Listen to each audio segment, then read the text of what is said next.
নগাঁৱৰ ৰহাৰ লাওফুলাবৰীত প্ৰথম পৰ্যায়ৰ মুকলি ক্ৰীড়া প্ৰশিক্ষণৰ সামৰণি। নগাঁও জিলাৰ ৰহাৰ জোঙাল বলহু আঞ্চলিক ক্ৰীড়া সন্থাৰ উদ্যোগত আৰু অসম অলিম্পিক সন্থাৰ সহযোগত লাওফুলাবৰী খেলপথাৰত যোৱা 2 এপ্ৰিলৰ পৰা চলি থকা মুকলি ক্ৰীড়া প্ৰশিক্ষণ শিবিৰৰ দেওবাৰে প্ৰথম পৰ্যায়ৰ প্ৰশিক্ষণৰ সফলতাৰে অন্ত পৰে। গ্ৰামাঞ্চলটোৰ 450 জনৰো অধিক শিশু আৰু চেমনীয়াই ভাগ লোৱা শিবিৰটোত প্ৰথম পৰ্যায়ত এথলেটিক্স, ফুটবল, ভলীবল আৰু কাবাডী খেলৰ প্ৰশিক্ষণ চলে। দীঘলাটি, চহৰী, হাটবৰ আৰু চাপৰমুখ গাঁও পঞ্চায়তৰ নবীন খেলুৱৈক সামৰি লোৱা প্ৰশিক্ষণ শিবিৰটোৰ আয়োজক জোঙাল বলহু আঞ্চলিক ক্ৰীড়া সন্থাৰ সভাপতি হিৰণ্য কুমাৰ ভট্টাচাৰ্য আৰু সাধাৰণ সম্পাদক প্ৰণৱজ্যোতি মছৰঙে জানিবলৈ দিয়া মতে অহা 20 এপ্ৰিলৰ পৰা 26 এপ্ৰিললৈ হ'বলগীয়া দ্বিতীয় পৰ্যায়ৰ প্ৰশিক্ষণ শিবিৰত প্ৰথম পৰ্যায়ৰ খেলৰ ইভেণ্টসমূহৰ সৈতে ৰেছলিং আৰু কাৰাটে খেলৰো প্ৰশিক্ষণৰ সংযোজন ঘটিব। ৰহা বিধানসভা সমষ্টিৰ বিধায়ক শশীকান্ত দাসে যোৱা 2 এপ্ৰিলত মুকলি কৰা প্ৰথম পৰ্যায়ৰ শিবিৰটোত জ্যেষ্ঠ শাৰীৰিক শিক্ষাৰ নিৰ্দেশক প্ৰভাত চন্দ্ৰ বৰা মুখ্য প্ৰশিক্ষক ৰূপে থকাৰ বিপৰীতে ফুটবলত গণেশ ডেকা, ভলীবলত নপুৰ নেওগ, কাবাডীত জাছিম আলম, এথলেটিক্স ইভেণ্টত দীক্ষা দেৱী, উপেন্দ্ৰ কুমাৰ ঠাকুৰ প্ৰশিক্ষক আৰু হিৰণ্য গোহাঁই, বগাধৰ ডেকাৰজা, জৰ্চন টেৰাং, পাৰ্থপ্ৰতিম বৰা, দিগন্ত নাথ সহযোগী প্ৰশিক্ষক ৰূপে আছিল। আনহাতে প্ৰশিক্ষণ কালৰ মাজত যোৱা 7 এপ্ৰিলত বিশিষ্ট সমাজ সংগঠক তথা অসম ঔদ্যোগিক আন্তঃগাঁথনি উন্নয়ন নিগমৰ উপাধ্যক্ষ বিষ্ণু দাসেও অংশগ্ৰহণকাৰীসকলৰ সৈতে ভাৱ বিনিময় কৰিছিল। প্ৰথম পৰ্যায়ৰ সামৰণি অনুষ্ঠানত আন্তঃৰাষ্ট্ৰীয় হকী খেলুৱৈ হাকমি পানৱাৰৰ উপস্থিতিত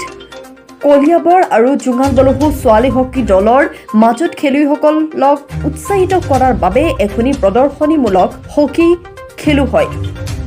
এই প্ৰশিক্ষণৰ অন্তত মুখ্য প্ৰশিক্ষক প্ৰভাত চন্দ্ৰ বৰাই আঁত ধৰা বিশেষ অনুষ্ঠানত অসম অলিম্পিক সন্থাৰ কোষাধ্যক্ষ তপন কুমাৰ দাস,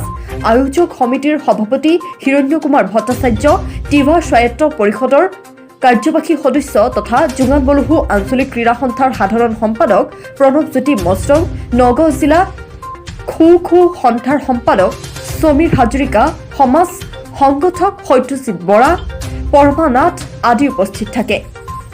নৱগঠিত জোঙাল বলহু আঞ্চলিক ক্ৰীড়া সন্থাৰ সভাপতি তথা দীঘলীয়াটি গাঁও পঞ্চায়তৰো সভাপতি হিৰণ্য কুমাৰ ভট্টাচাৰ্যৰ লগতে সাধাৰণ সম্পাদক প্ৰণৱজ্যোতি মছৰঙৰ বিশেষ পদক্ষেপত ক্ৰীড়া সন্থাটোৰ আন সদস্যসকলৰ সহায়ত অঞ্চলটোৰ তৰুণ খেলুৱৈসকলৰ বাবে লোৱা এই প্ৰশিক্ষণ শিবিৰে অংশগ্ৰহণকাৰীৰ আশাব্যঞ্জক সঁহাৰি লাভ কৰাত ক্ৰীড়াপ্ৰেমী ৰাইজৰ পৰা উদ্যোক্তাসকল ভূয়সী প্ৰশংসিত হৈছে। অসম অলিম্পিক সন্থাৰ সহযোগত জোঙাল বলহু ক্ৰীড়া সন্থাৰ উদ্যোগত আমি 15 দিনীয়া ক্ৰীড়া এক প্ৰশিক্ষণ অনুষ্ঠিত কৰোঁ যোৱা 2 এপ্ৰিল তাৰিখৰ পৰা আৰু বৰ্তমান আজি আমি 9ম দিনত উপস্থিত হৈছোঁহি আৰু এই প্ৰশিক্ষণ শিবিৰ আমি 2টা পৰ্যায়ত অনুষ্ঠিত কৰাৰ কাৰণে সিদ্ধান্ত গ্ৰহণ কৰিছিলোঁ। বিহুৰ উপলক্ষে 2 তাৰিখৰ পৰা 9 তাৰিখলৈ আজি প্ৰথম পৰ্যায়ৰ প্ৰশিক্ষণৰ কাৰ্যসূচী আমি সামৰণি মাৰিম। এই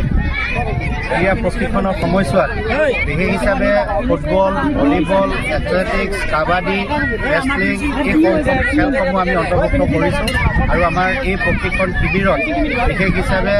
আমাৰ প্ৰভাত চন্দ্ৰ বৰা ডাঙৰীয়া দেৱৰ নেতৃত্বত অন্যান্য জ্যেষ্ঠ প্ৰশিক্ষকসকলৰ জৰিয়তে এই খেলসমূহৰ প্ৰশিক্ষণ দি থকা হৈছে। গতিকে আমি আশা ৰাখিছোঁ যে এই গ্ৰাম্য অঞ্চলৰ 8 বছৰৰ পৰা 17 বছৰ বয়সৰ যিসমূহ আমি খেলুৱৈক ভৱিষ্যত তেওঁলোকৰ প্ৰতিভা বিকাশৰ কাৰণে এটা খেল পৰিৱেশৰ সৃষ্টি কৰিব বিচাৰিছোঁ, সেইখিনি আমি সফলতা লাভ কৰিব পাৰিম বুলি আশা প্ৰকাশ কৰিছোঁ।